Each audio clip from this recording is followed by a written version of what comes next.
Hello everyone.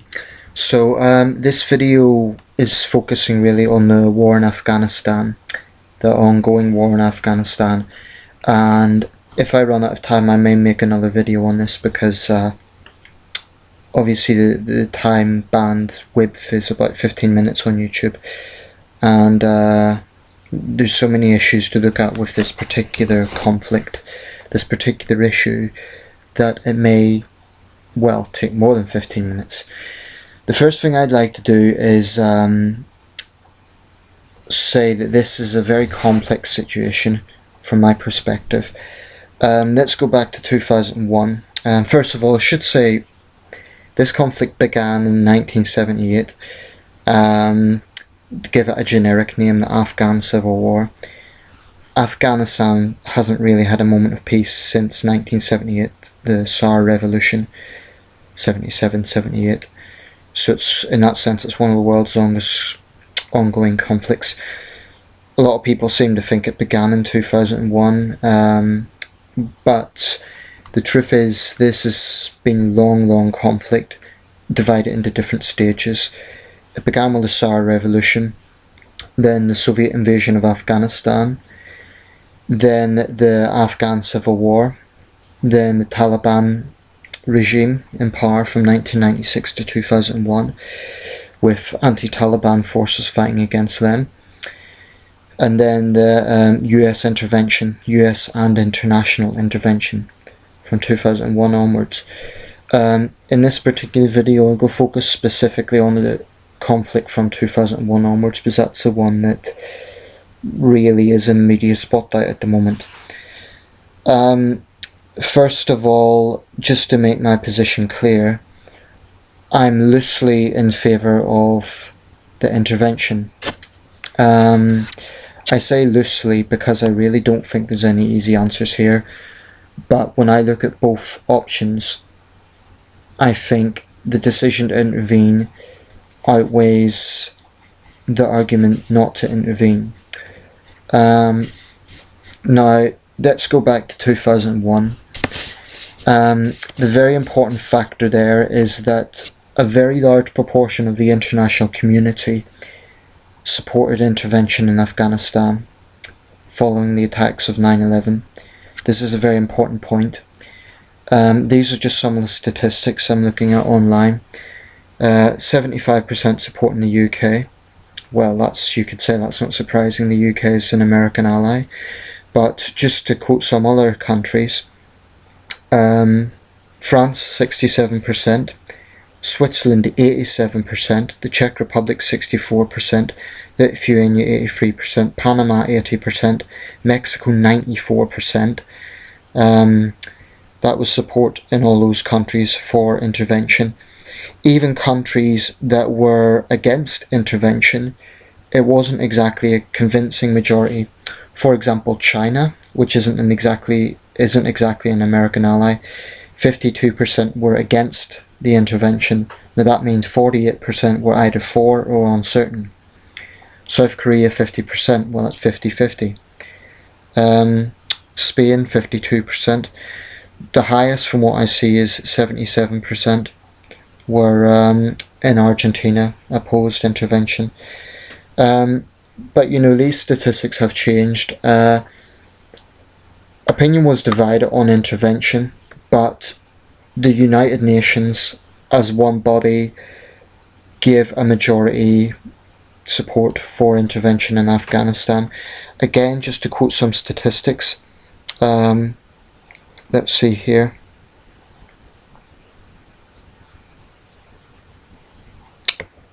Okay, just bear with me a second.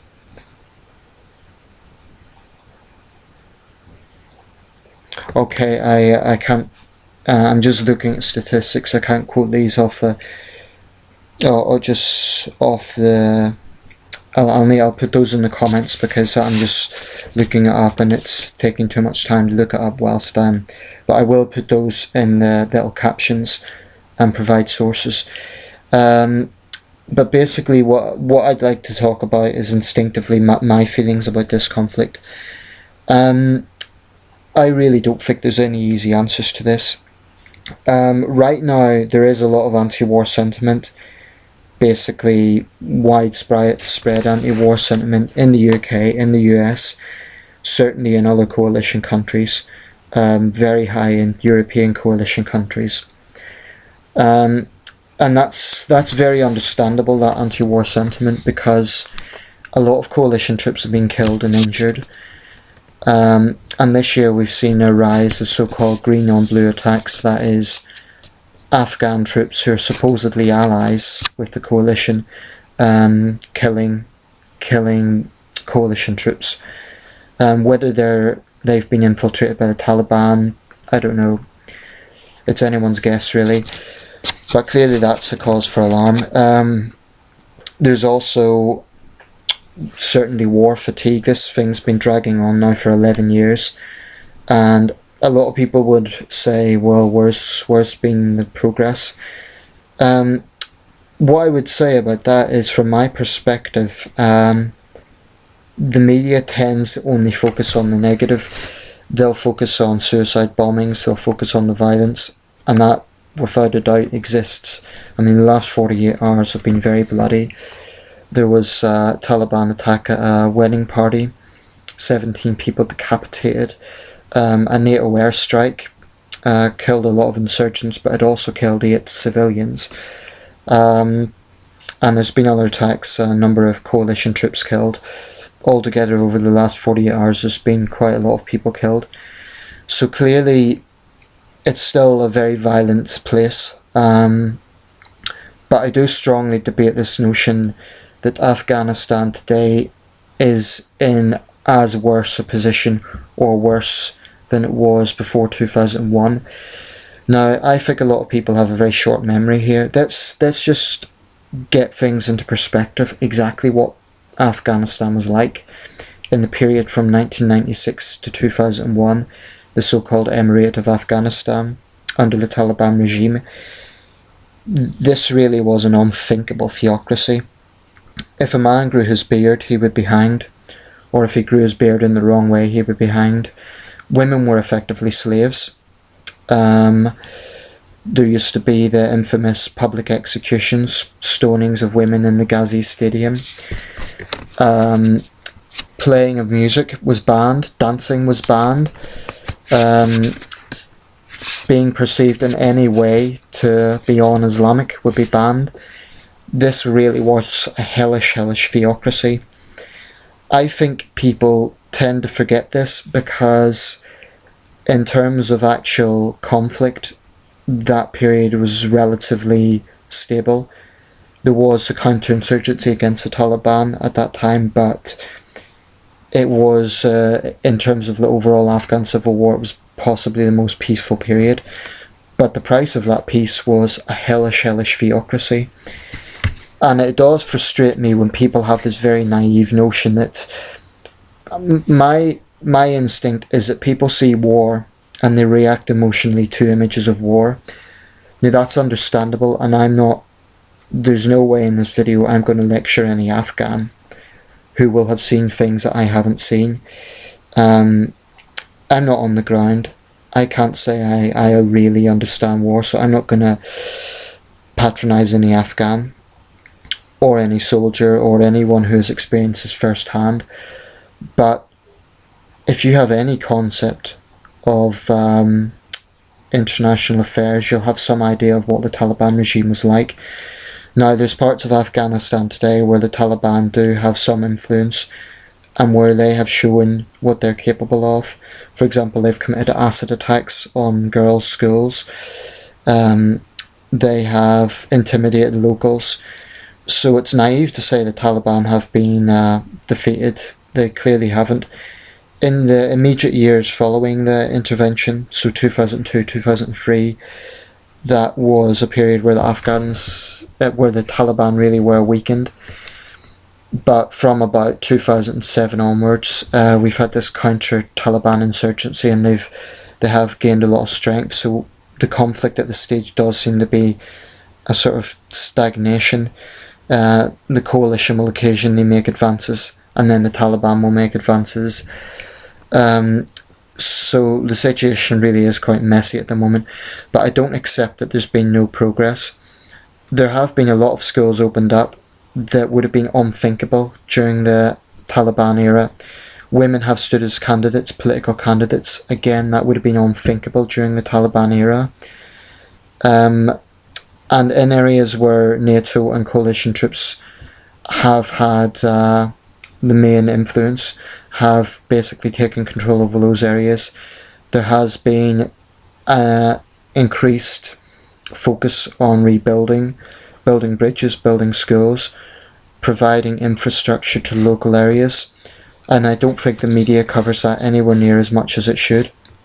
And I say the media generally, I've seen very few media outlets do that, but it does exist. There has been some level of progress. Now, before people shout me down, say you're an American puppet or something like that, let me just make this clear. War is never, ever, ever a good thing. We should never glamorize war. But I do get frustrated when people make these casual comparisons between Afghanistan and Iraq. There's very strong differences. Number one, they're in different regions. Afghanistan is South Asia, Iraq's the Middle East. Very different cultures as well in many ways. You can argue Afghanistan's a failed state. Iraq to some extent was a failed state, so there's similarities there. But Afghanistan was a response to the world's worst terrorist attack, and certainly the worst terrorist attack on American soil. The Taliban regime were in direct coalition with Al-Qaeda. Now let's be clear, it wasn't the Taliban, it wasn't the United States that attacked the Taliban, it was the Taliban that attacked the United States. And if you really think the US should have just stood back and done nothing, I think that's just that's a crazy notion. Every country on the face of the earth has a right to defend itself. The United States, just because it's the most powerful country, that doesn't mean it doesn't have a right to defend itself. And I think had President Bush, had Washington not made a decision after 9/11 to have some sort of intervention, no one would have bought that. It just wouldn't have been viable. The Taliban were weakened following the invasion. Like I say, they've gained power since then, but I really don't think there's any easy answers. I'm not a big fan of the Karzai government. It's riddled with corruption and human rights abuses, which are not really much better than the Taliban. So that's certainly a cause of concern. But what I would say is people right now with war fatigue, they are calling for the coalition to troops to pull out immediately. I've heard people saying this is a medieval war, we'll never win. It's their business, let them get on with it. Well, I'd have several thoughts on that. What's the alternative? If we pull out now, what will that mean the last 11 years have been? I don't think it's a viable option right now. I mean, there really is no easy answers here. I think if there's an immediate pull-out of international forces, then the Taliban will almost certainly be in a position to once again take over Kabul, and will be going back in time. And I think that the idea of allowing Afghanistan to go back to the theocracy it was between 1996 and 2001 is simply crazy. It's just a crazy, crazy defeatist notion. Now, NATO and the coalition have blood on their hands, there's no doubt about that. There's been a lot of incidents whereby civilians have been killed, and NATO has been too quick to say that, to deny it, and then only hours later to admit that they'd done it and then offer apologies. Well, apologies, of course, is no compensation to the victims. But I would stress one point here. There's a very, very big difference between the coalition forces and the Taliban. The Taliban deliberately target civilians. With NATO, civilians have been killed, but generally speaking, they have not deliberately went out of their way to target civilians. Okay, I'll continue.